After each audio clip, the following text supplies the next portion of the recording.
I know it is unconventional to do a press conference on a Sunday. However, this is important news, and we wanted to share this with you.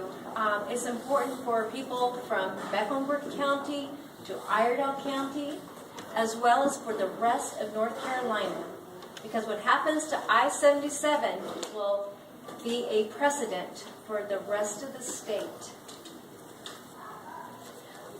Also, Representative Robert Brawley heads back to the Capitol, Raleigh. So we wanted to talk with you as soon as possible. Representative Brawley serves the 95th District and has been a legislator for 19 years. He was first elected in the North Carolina House in 1981 and served until 1998. He was pulled back into the job this past fall, and we are very grateful to have him back in Raleigh. He had been the Republican Legislator of the Year nationwide in 1996. Is president of the National Republican Legislators Association in 1997. Board of Directors, 1996, for the National Conference of State Legislators. And he's retired Lieutenant Colonel and helicopter pilot with the National Guard. I also found out that his family settled in Mooresville in 1771. I am pleased to introduce you to Representative Robert Brawley.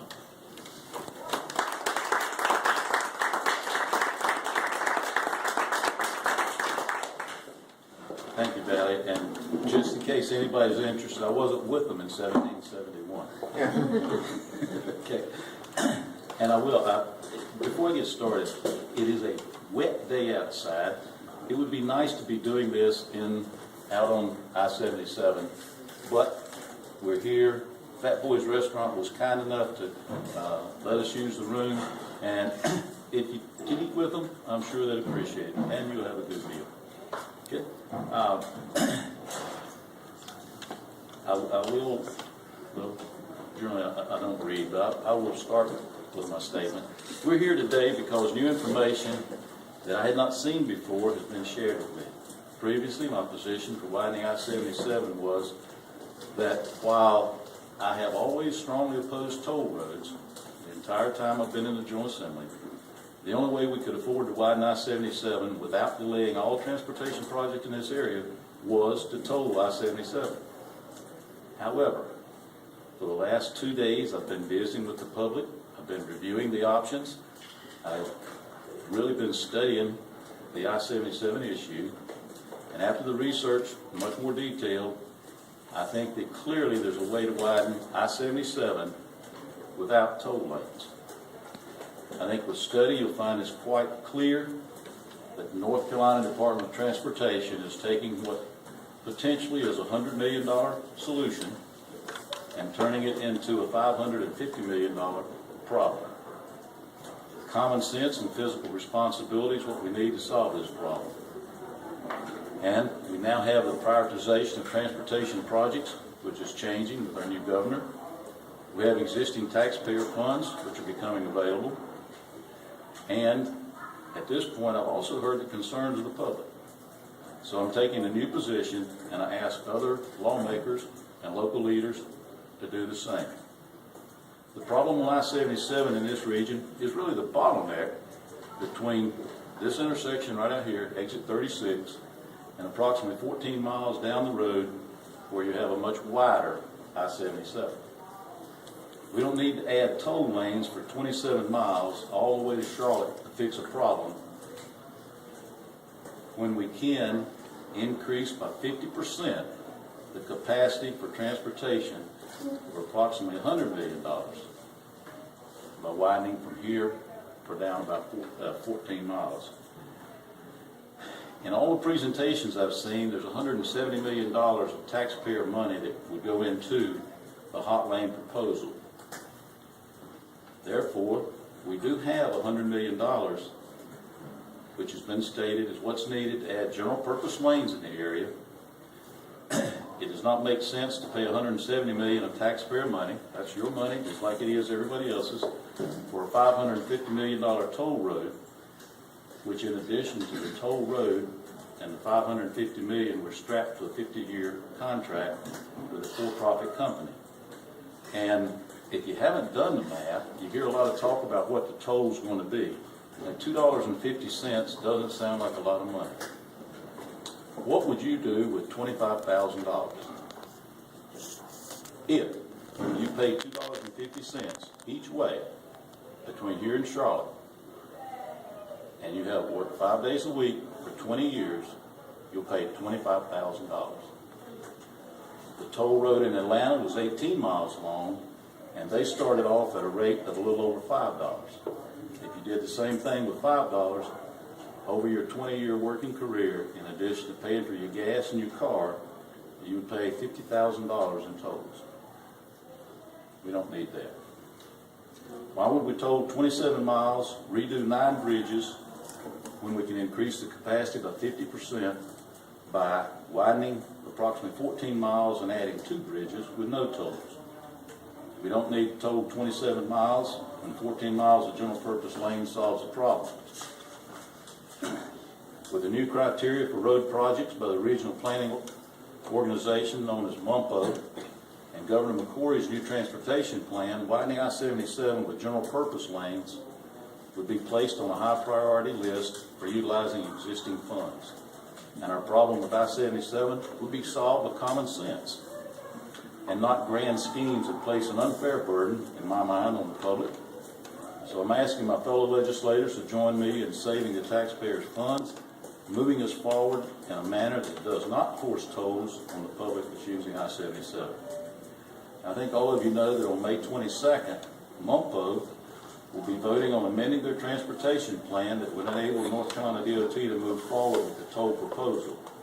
And one of the reasons I asked for this today was because I was always, or had been since January, under the impression all of the decisions have been made and we didn't need to fight it. But that final decision will be made May the 22nd. So I'm asking each city to meet, review their options, not just the DOT option, and then, because we are a representative government, I ask the cities to instruct their representatives to vote in favor of saving the people's money. There are many meetings about why hot lanes are the best or only option. I'm sure you've read about them in the paper, seen them in the news media, but there's been almost no meetings about the other options and about the general purpose lane in the study that was done. We are a representative government, so let the people be heard. Do we solve the problem with $100 million tax dollars, or do we add the expense of time and redoing bridges to accommodate hot lanes at $550 million? In addition to that, 3 of the 4 bidders on hot lanes are headquartered outside the U.S., which is another issue, but something to think about. Today, I want us to focus on the issue at hand, which is simply the toll roads themselves. Unfair burden on the public. They will not ease congestion, and I think it's just not a wise way to be spending tax dollars. The issue of widening I-77 can be solved with common sense and existing funds that are available now and today. And with that, I will open it up to questions. Mr. Brawley, you say let the people be heard, yet last time when I-77 went to MUMPO, they were barely given 10 minutes to speak. So what makes you think that MUMPO will listen to the group now, based on how the group was treated in the past? Well, I was always brought up to try. And I think we need to be trying. And one of the reasons I'm speaking out, I don't believe you've had any elected official to really question I-77, this toll issue before. Perhaps they will give us more of an ear if they know that elected officials are looking and do think there's a better way. You say you're studying the issue, you're researching, you're talking to people. What's different now, May 5th, than it was January, February, March, when people were saying these things over and over? And your speaker, Tom Tillis, kept telling these folks, if you only knew what I knew, you would agree with me. But he was never forthright in telling people what he knew. What is it you know that he doesn't know? I don't know that I know anything he doesn't know. I don't have that kind of ability. But I do know that in my case, with the research I had been doing, it was my understanding the decisions were actually made last year, and we were simply trying to get everything finalized with the contract and all, and that if we got involved in the issue, we would change all the other transportation projects in this area.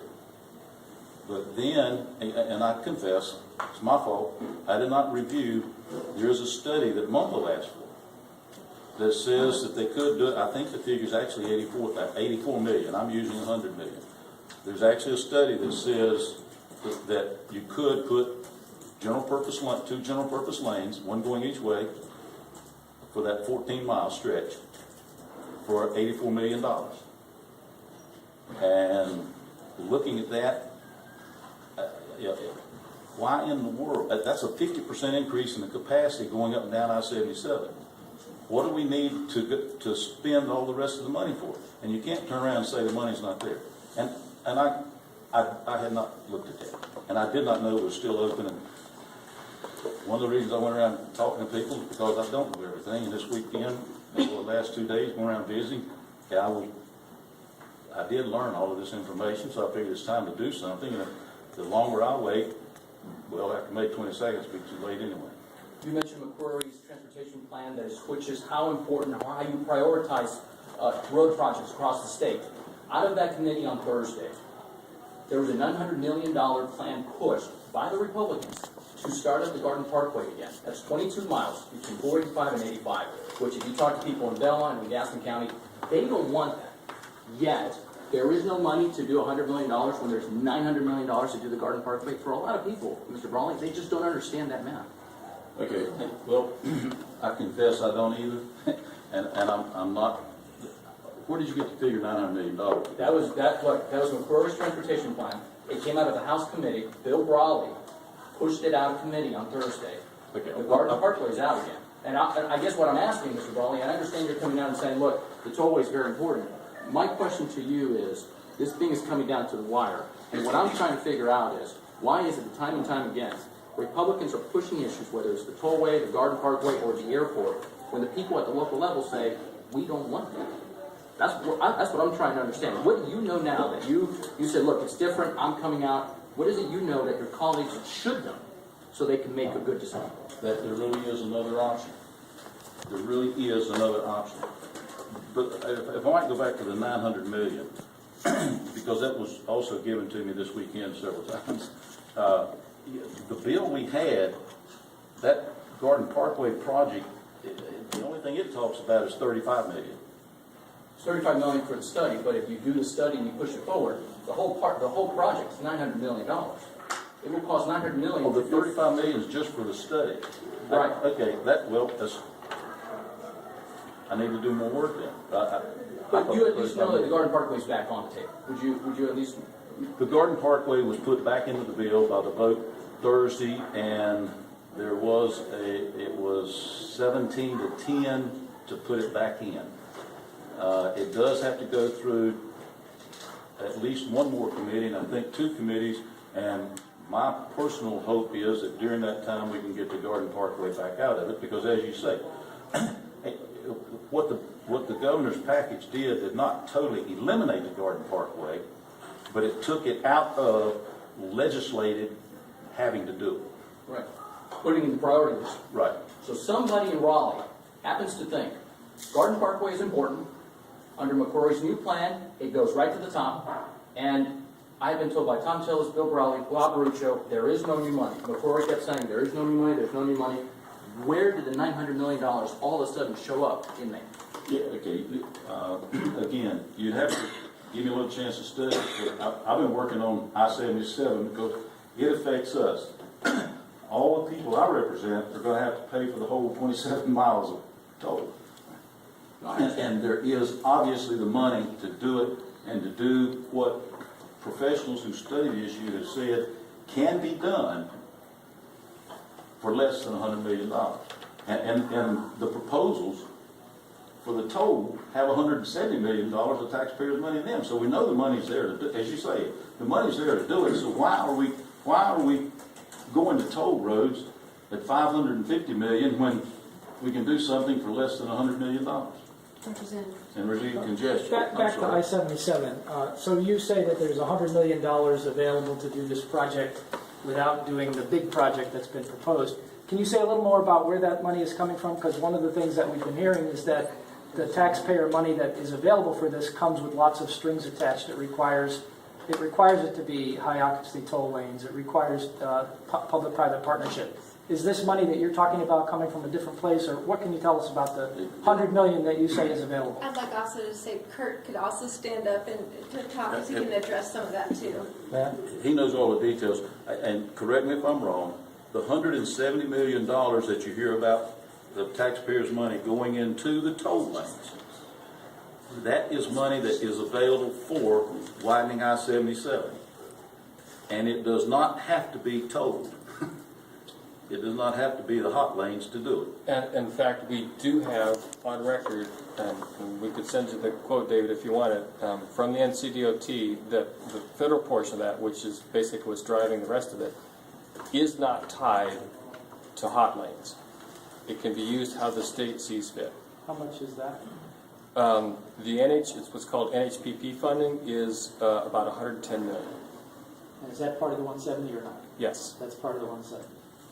That's more than enough.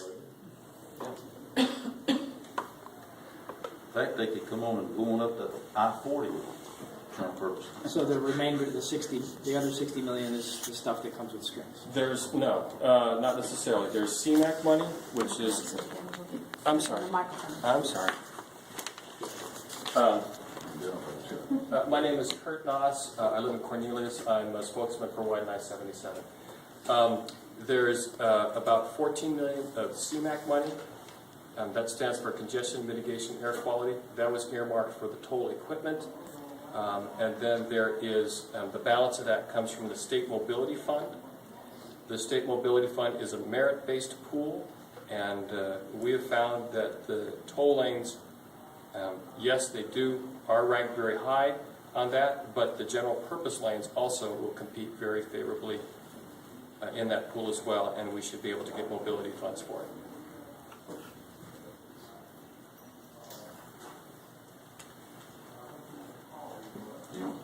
Looking towards the future, I think Charlotte and surrounding areas are looking to grow by about 1 million people, roughly, in the next 20 years. Is there any indication on whether general purpose or toll lanes will be able to accommodate that traffic flow?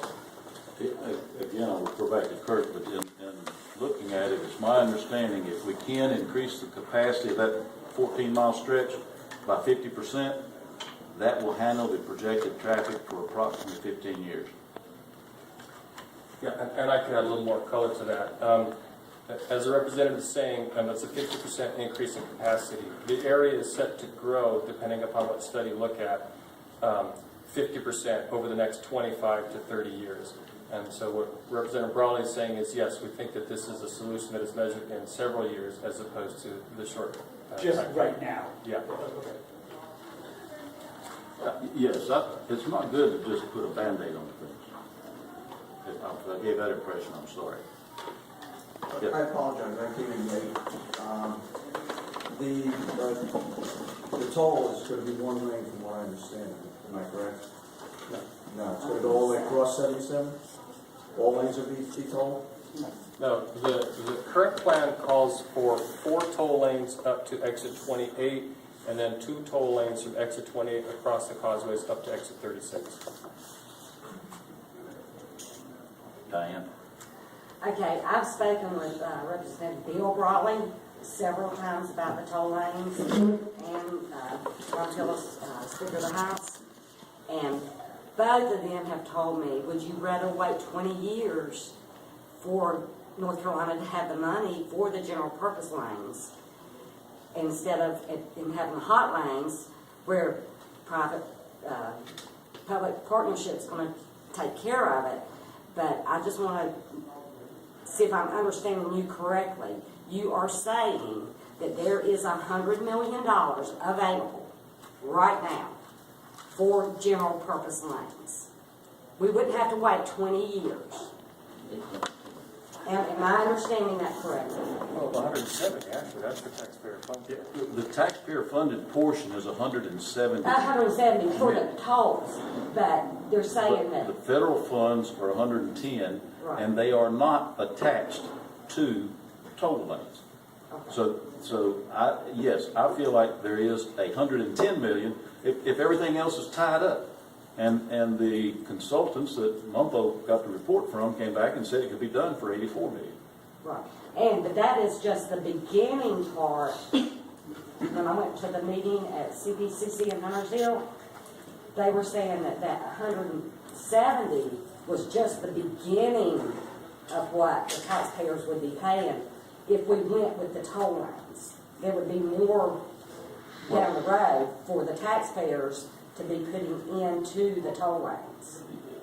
Is that correct? In an agreement like that, they would not lose, the private entity would not lose money. So it all depends. If everybody going down I-77 used the hot lanes, and they charge $5, I think they would quickly go into a profitable situation. And in fact, if you get into this with the Department of Transportation, they will actually give you some figures that show where those people running those toll roads or toll lanes are going to be paying the state back money.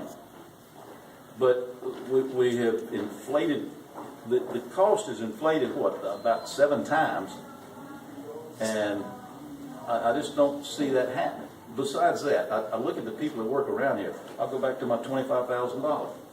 Even if it all does sound good, there are people in Mooresville and Iredell County that can't afford to pay $25,000 in addition to taking care of their car and buying gas for the next 20 years. Well, and what they're saying about the cost of using the tolls, they will not even tell you exactly how much it was going to cost. It could cost $1 per mile. And nobody knows where the on and off ramps are going to be to get on the tolls. So there's so much mystery to this whole thing. I do think my $2.50 illustration is very low. Any other? Yeah, Mr. Raleigh, one more question. And you're just gonna have to either take my word for it or not. I've talked to county commissioners. I'm used to that. Thank you. I've talked to politicians, Huntersville, Davidson. I mean, on this issue, I've talked to a lot of people behind the scenes, and they've said, look, the moment you step out, you start saying you're against the tollways, you get a phone call from Raleigh, and they either tell you, get behind us, or you lose other projects. The folks in Davidson were told, get behind us, and we'll do the red line. We guarantee it. So are you concerned that now you've come out, you might get a phone call from Tom Tillis tomorrow? I am always concerned about how the actions I take affect others. As far as the political side of it, the good Lord was doing all right this country when I came along, and He'll be doing all right with it when I'm gone. So threats do not bother me. Even 2 weeks ago, I went to the hospital because of chest pain. I didn't think I was going to the hospital. I just went in to get some acid protection medicine. But at any rate, 6 men show up at the door. And the lady said, they get on that gurney and they're going to take you and put you in an ambulance. My response to them is about the same as when somebody threatens me. All 6 of you guys ain't big enough to put me on that bed. Yes, sir. What have the different towns really had to say about it? I think in some cases there might be some individuals that are on either side, but I haven't really heard any specific town-by-town breakdown of whether or not they're for or against the general line. I'm sorry, I was still thinking about this question. But in fairness to Tom, I do think he'll be trying to find a way to work together and get things done. I really am not fearful of being threatened, but I do not take threats very well. And I know, I'm not trying to put you on the spot, Mr. Brawley, because I know you're a good Republican. But unfortunately, I've been doing this story for a while now, and the last time these folks showed up to Raleigh thinking they were going to have a private interview with Mr. Tillis brought in about 40 people to try to convince these folks that they were wrong. So, again, I hear what you're saying, but on this issue, maybe it's better for me to go to Raleigh on Wednesday with the Charlotte Chamber and ask Mr. Tillis these questions. Now, Fair enough, thank you. your question, and I'll listen this time. Okay. My question was, what has been like the official opinions of the different people in the towns? Because it seems as though there might be an individual politician here or there that's on either side of the issue, but I haven't really heard how, like, the town boards, so to speak, really see this as an overall issue. That, y'all might talk about it from your standpoint, but from my standpoint, I have been surprised that elected officials are uncommonly quiet about the issue itself. And one of the reasons I am standing up is because there seems to be some concern on the part of elected officials that they may lose transportation assets if they take the wrong position. Would you respond? If I could maybe add a little bit to that.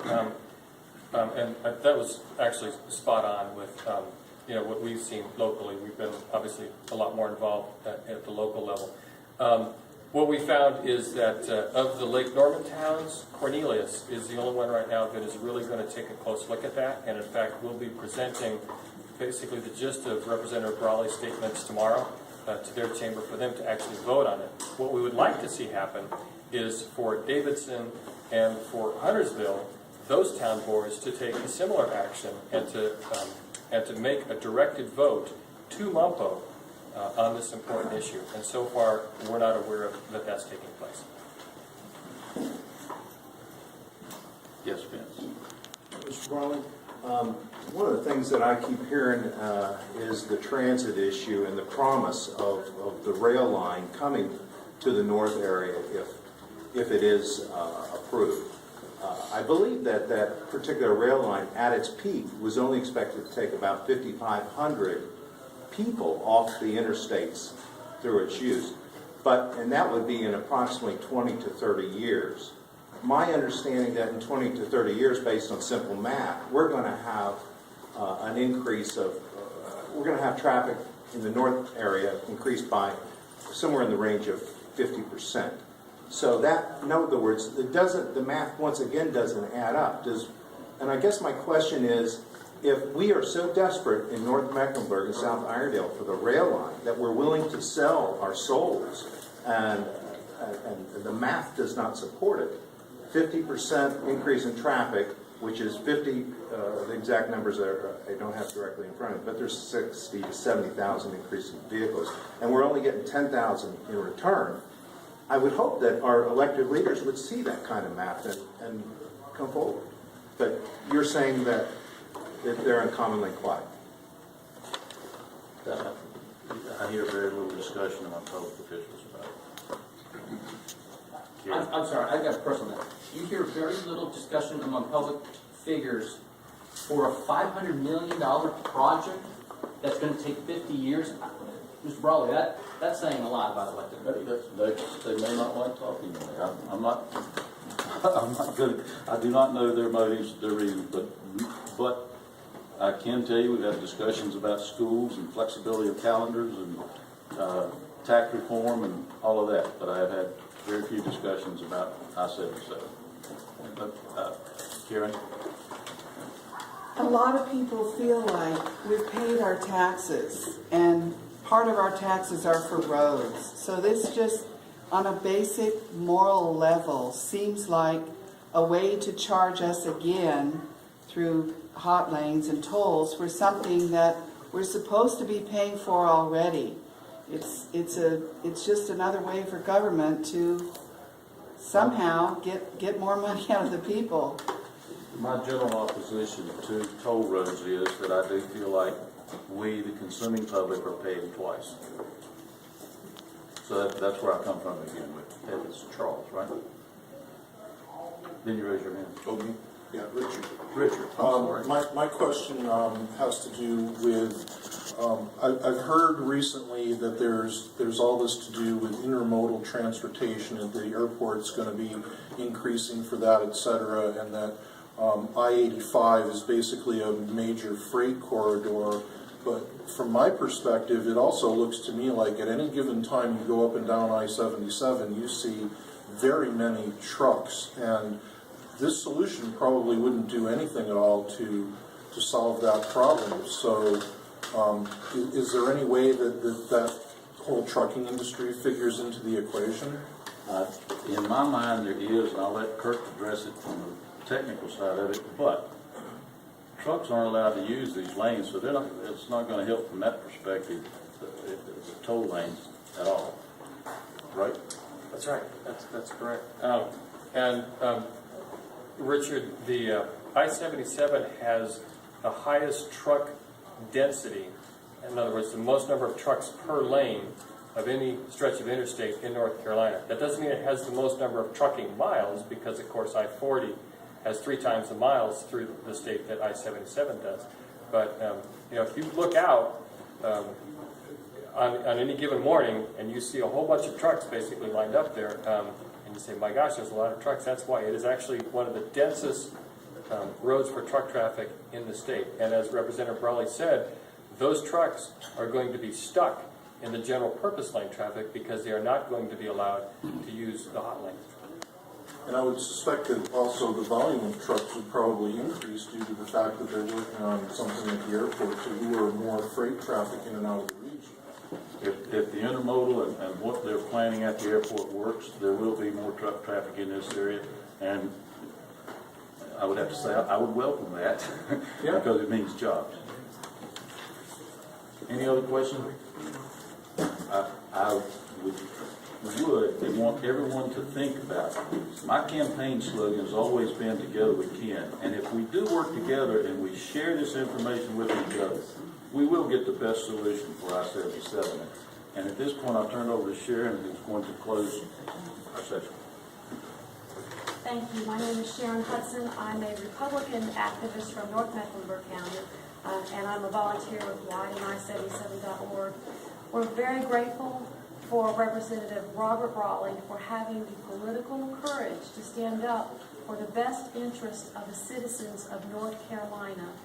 We have been supported in the past by some of our elected officials, the Mecklenburg and Cabarrus Republican parties, the local Tea Party, and more than 2,000 citizens have taken the time to fill out a petition asking that we do not build hot lanes on I-77. This is a representation of the petition signed by over 2,000 citizens in just 4 weeks, and we've only been doing this just very part-time.